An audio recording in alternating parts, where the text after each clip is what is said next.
Ассалаумағалейкум, құрметті оқырмандар. Бүгін қазір қазақ тілінде тапсырамыз тесті.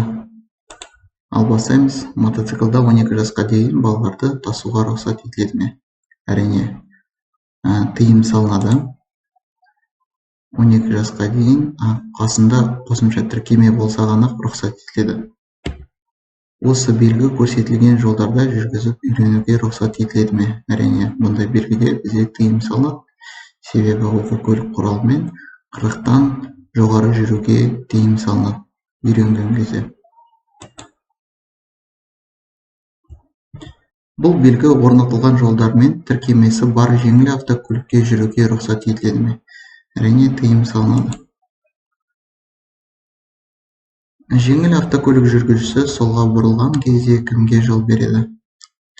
Ал енді мұнда қараймыз, полиция қызметкерінің дыбыстық сигналы қосылған автокөлік қана дейді. Дыбыстық сигналы болса, онда біз тек полиция қызметкеріне береміз жол, содан кейін барып өзіміз өтеміз, себебі бізде басты жолдың бағыты бар. Анимация бойынша қарап өтуімізге болады. Құрметті оқырмандар, осы тест алу үшін сіздер описанияға кіріңіздер. Мұнда менің номерім жазылып тұр. Қазір акция бойынша 4000 теңгеге алуға болады. Негізгі бағасы 4500 теңге. Жеңіл автокөлік жүргізушісіне кері бұрылуға рұқсат етіледі ме? Әрине, бір жақты жүріс жолының аяғында тыйым салынады. Осы жол белгісі не туралы хабарландырады? Ол бізде демалыс орын, сондықтан 800 метрден кейін бізде демалыс орын басталады деп ақпарат береді бізге. Көктайғақта тіркеп сүйреуге рұқсат етіледі ме? Жауабы С. Егіліш тіркемемен тыйым салынады. Егіліш дегеніміз ол гибкий сепка болады аудармасы. Қызыл автокөлік жүргізушісі қиылыстан өткен кезде жол береді. Ең бастысы біздікі басты жолдың бағытында тұр, сондықтан ең бастысы біз трамвайға жол береміз, содан кейін барып өзіміз өтеміз. Тек А трамвайына жауабымыз А болады. Қараймыз анимацияны, трамвай өтті, сосын қызыл көлік жүреді. Содан кейін барып уже жүрістерін жалғастырады. Қандай жағдайларда көлік құралы ірі габаритті жүк тану белгісімен белгіленуге тиіс болады? Ол ірі көлемді жүк деген сол мынандай таңба. Сондықтан егерде алдымыздан артымыздан 1 метрден асса және де көліктің шетінен енінен 40 сантиметрден асса, біз мынандай таңба орнату керекпіз, бірақ бұндайды сіздер күндізгі уақытта ғана орната аласыздар. Жауабымыз С. Берілген белгінің астында орнатылған тақтайша көрсетіледі дейді. Ол бізде мүгедек тану белгісі орнатылған көлік құралдарына тоқтап тұру орны.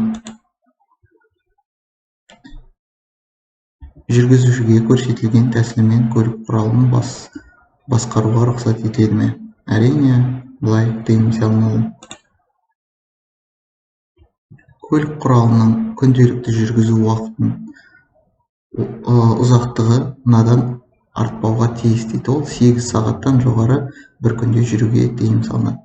Әрине, жүргізуге енді болады, бірақ нормасы 8 сағат. Берілген жағдайда жүргізушілердің қайсысына бұрылуды орындау рұқсат етіледі дейді. Ал енді қараңыздар, бағдаршамда қызыл жанып тұр, сіздер бағдаршамға бағынбайсыздар, себебі мұнда реттеуші тұр. Реттеушінің 3-ші положениясында сіздер кез келген бағытта жүресіздер. Сондықтан жауабымыз С болады. Екі көлік құралының жүргізушісіне рұқсат етіледі. Анимациясын қарап өтейік. Қиылыста өту кезектілігін көрсетіңіз. Мұнда басты жолдың бағыты көрсетіліп тұр. Мұнда автобус пен ақ көлік басты жолда тұр.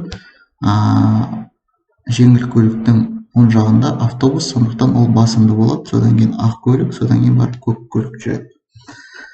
Ал автобус, ақ автомобиль, көк автомобиль. Жауабы Б.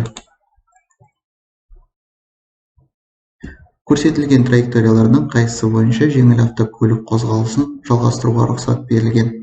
Жауабы А траекториясымен жүру керек.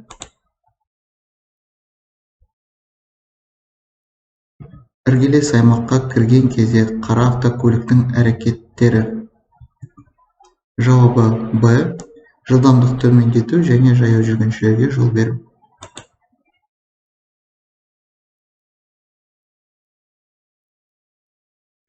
Жолаушыларға қозғалыс кезінде тыйым салынады. Ең бастысы жүрген кезде есікті ашуға және де жүргізушіге бөгет болуға. Сонда жауабымыз бізде есікті ашуға. Берілген жағдайда көк автокөліктің жүргізушісі қозғалысты жалғастырады. Тағы да көрейік анимациясын. Жол таңбасы бойынша тура және оңға деп жауап берейік. Берілген жол белгісі жүруге тыйым салады дейді.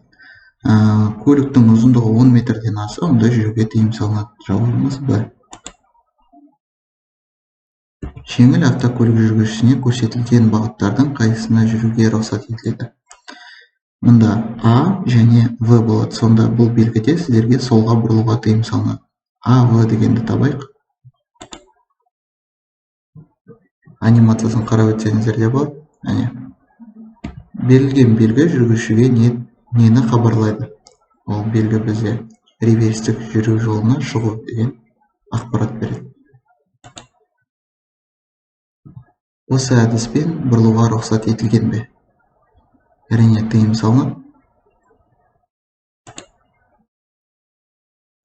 Мұнда қай көлік құралының жүргізушісі жүруде басымдыққа ие? Трактор басымды болып келеді. Бізде басымдылық тұр.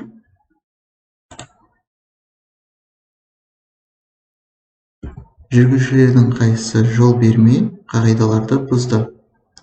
Әрине жеңіл көлік көрші жолаққа көшкенде көрші жолақтағы көліктерге жол беру керек.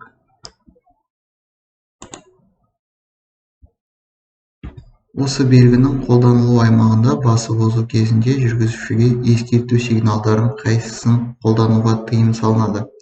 Ең бастысы елді мекенде бізде дыбыстық сигнал беруге тыйым салынады. Көлік құралының 4 сағат бойы жүргізгеннен кейін үзілістің тиісті ұзақтығы 30 минут. Көк автокөлік әрекеті қағидаларды бұзу болып табылады ма? Әрине табылады.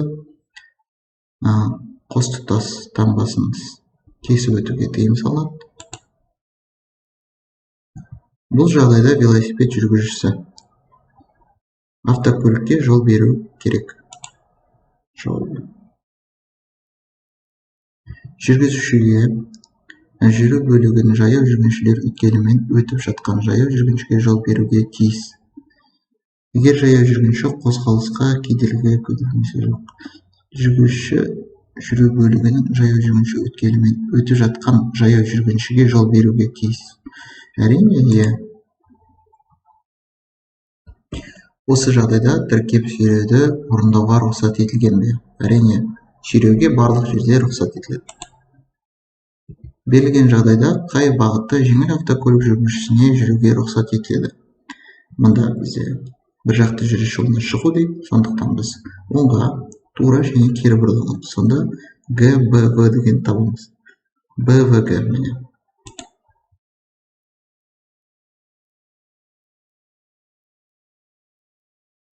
Жеңіл автокөлік жүргізушісіне осы белгіні өткеннен кейін кері бұрылуға рұқсат етіледі ме? Әрине, достар, бұндай белгіде бізге кері бұрылуға тыйым салынады. Егер де осы тестті алғыларыңыз келсе, онда менің видеоның астында описание бар, соған кіресіз. Сілтеме тұрады, сол арқылы алуыңызға болады. Және де менің WhatsApp-ыма жазыңыздар. Қазір скидка бізде 4000 теңге, 4500 теңгенің орнына. Сондықтан достар, тіркелеміз және де лайкты басып комментарий жазуды ұмытпаймыз.